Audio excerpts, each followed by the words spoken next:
में देवरानी और जेठानी अपने अपने परिवार के साथ रहा करती थी। जेठानी अमीर थी और देवरानी का परिवार गरीब था।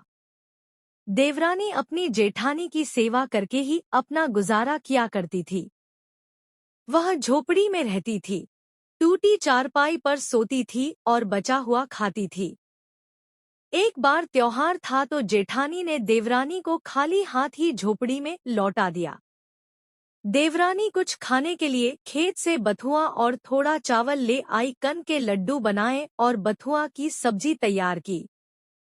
रात के समय देवरानी की झोपड़ी के बाहर सकट माता आईं।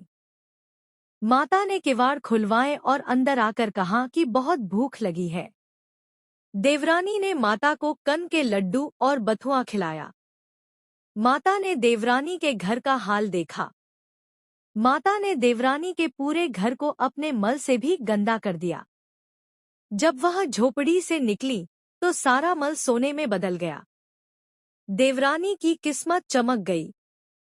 जेठानी को जब इस घटना का पता लगा तो उसने भी इस घटना को दोहराने की कोशिश की, लेकिन उसके घर पर मल पड़ा रहा और सोना नहीं बना। इससे सबक मिला कि जो व्यक्ति पूरे मनोभाव से पूजा करता है और किसी की सेवा करता है, सकट माता उससे प्रसन्न राजा हुआ करता था। उस राजा की कोई संतान नहीं थी। एक दिन राजा अपने द्वार पर बैठे थे तो पास से दो औरतें गुजरीं। एक औरत ने दूसरी से कहा कि आज निर्वशी राजा का मुंह देख लिया, ना जाने दिन कैसा बीतेगा। राजा वापस महल में जाकर अपने शयनकक्ष में लेट गए। राजा ने रानी को जब यह घटना बताई कि संतान न होने के चलते उनसे किसी ने ऐसी बात कही है तो पूरा महल ही दुख में डूब गया। इस दुख के माहौल में रानी की एक चालाक दासी थी।